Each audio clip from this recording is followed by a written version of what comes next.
आज को ठीक 2 वर्ष तले जून 2 तारिख संध्या 6:55 से मर्मन्तुत दुर्घटना स्मृतिर पटरू लिभिले भी लिभि पारेना पुणी ताजा हो जाए से समय को।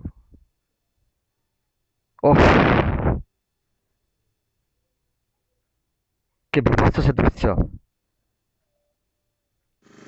छाती फटा आर्तचित्कार, हृदय विदारक दृश्य। भूलिले भी भूली हुए ना से दृश्य 2 वर्ष पर भी ताजा हो जाए से स्मृति। मन पड़ जाए गोटाए पर गोटा दृश्य जमीती बहिर फटा पड़ी बाहानगर से रेल दुर्घटना, एक अभूला अतीत, एक अभूला स्मृति।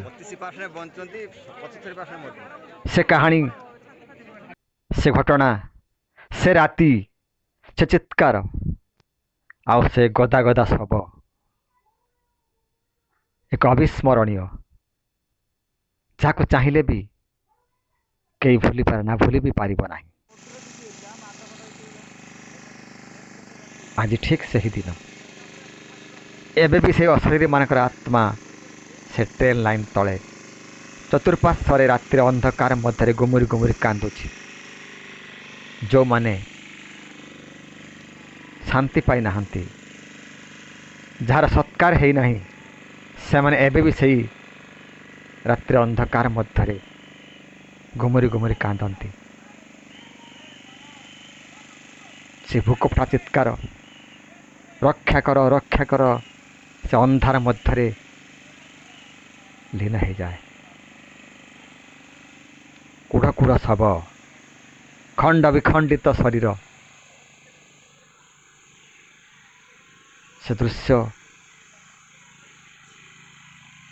केबे कही हुए नहीं कि सही हुए नहीं।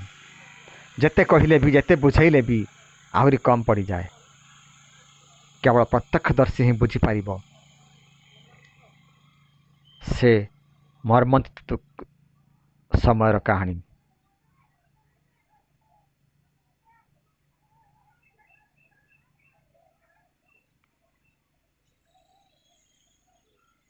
हजार हजार शव से रेल लाइन तले गदा होते।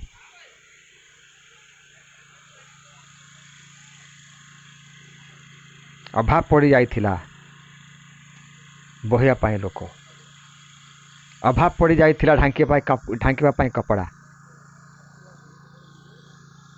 कि जानिथिला ईश्वरंकर ए नियतिर चक्रांत कौन? जो मैंने घर बाहर थे से मैंने घर को फेरले नहीं। रात्रि अंधकार मध्य से चित्कार लीन हो जाइथिला।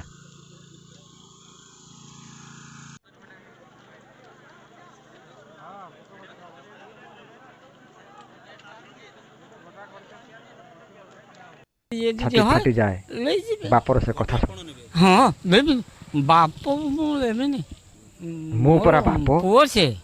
हाँ पुओर सब मु नेबिनी। हाँ जानी कि तो 3 दिन हला खुजा हुला आ देखि काली टिके ये पाई कि मत बले कोटु पासे पाइबो मु छवा करके केमिति बा चिन्हिबता पुओ को खंड विखंडित शरीर, विकलांग शरीर, छुटा है कि तथापि तार पर इच्छा प्रयास पुओर सब को देखिने आउ आपन ये जे है ले जिबे बॉडी आपन नेबे। हाँ हे आत्मा माने तुम स्वर्ग रे थाई भी शांति रुह। यहाँ ही हमारा कामना, यहाँ ही हमारा इच्छा।